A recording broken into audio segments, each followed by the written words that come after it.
Hello నమస్తే welcome to my channel hi foodies. ఇవాళ మనం ఏం చేసుకోబోతున్నామో తెలుసా? హెల్త్కి చాలా మంచిదైన చుక్క కూర కర్రీ చేసుకోబోతున్నాము. ఆకుకూరలు చాలా హెల్దీ అండి. వారానికి ఒక్కసారైనా తోటకూర, ఆకుకూర, గోంగూర అలాంటివి ఏదో ఒకటి చుక్కకూరనో పాలకూరనో ఏదో ఒకటి తింటే మన హెల్త్కి చాలా అంటే చాలా చాలా మంచిది. బెనిఫిట్స్ కూడా చాలా ఉంటాయి. మరి ఆ ప్రాసెస్ ఏంటో చూసేద్దామా?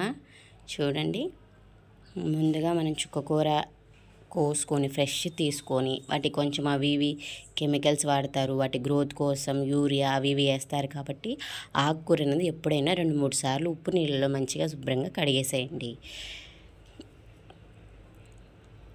కోసుకునే ముందు కడిగినా పర్లేదు, కోసిన తర్వాత కడిగినా పర్లేదు. ఆ మట్టి పోయేంత వరకు, దాంట్లో ఉన్నదంతా పోయేంత వరకు ఉప్పు వేస్తే మొత్తం పోద్ది. ఇప్పుడు మనం కొంచెం ఆయిల్ పోసుకొని, చుక్కకూరకు అనేది కొంచెం ఆయిల్ ఎక్కువగానే ఉండాలండి. తాలింపు గింజలు సేమ్ ప్రొసీజర్, తాలింపు గింజలు, పచ్చిమిర్చి, ఉల్లిపాయ కూడా ఎక్కువ వేసుకుంటే చుక్కకూరలో రుచిగా ఉంటుంది.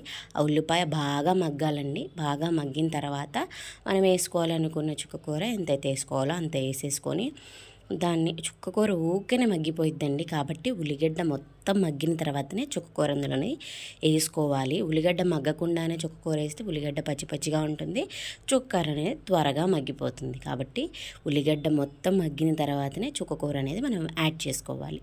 చూడండి, చుక్కకూర వేయగానే ఇక మగ్గిపోతూనే ఉంది. 2 మినిట్స్కే ఇలా అయిపోతుంది. మళ్ళీ మొత్తం ఒకసారి మిక్స్ చేసి కలిపేసుకోవాలి.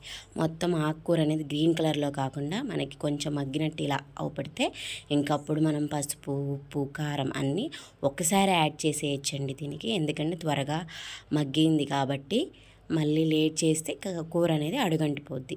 కాబట్టి ఇప్పుడు కొంచెం పసుపు, ఉప్పు, కారం అనేవి కూడా చాలా ఎక్కువగా పడతాయండి. ఎందుకంటే చుక్కకూర అనేది పుల్లగా ఉంటుంది. గోంగూర తర్వాత పుల్లగా ఉండే ఆకుకూర ఏంటి అంటే చుక్కకూరే. కానీ ఇందులో బెనిఫిట్స్ కూడా చాలా ఉంటాయండి.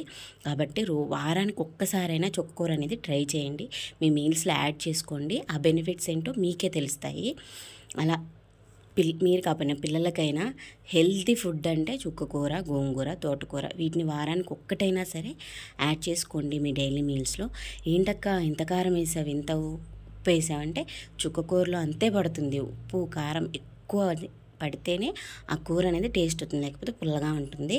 ఒక 4 ఎల్లిపాయలు తీసుకొని వాటిని కచ్చాపచ్చాగా దంచి ఆ కూరలో వేయండి, ఇంకా టేస్టీగా ఉంటుంది. ఆ కూర మొత్తం ఒకసారి కలిపేసుకొని అడుగంట నీకుండా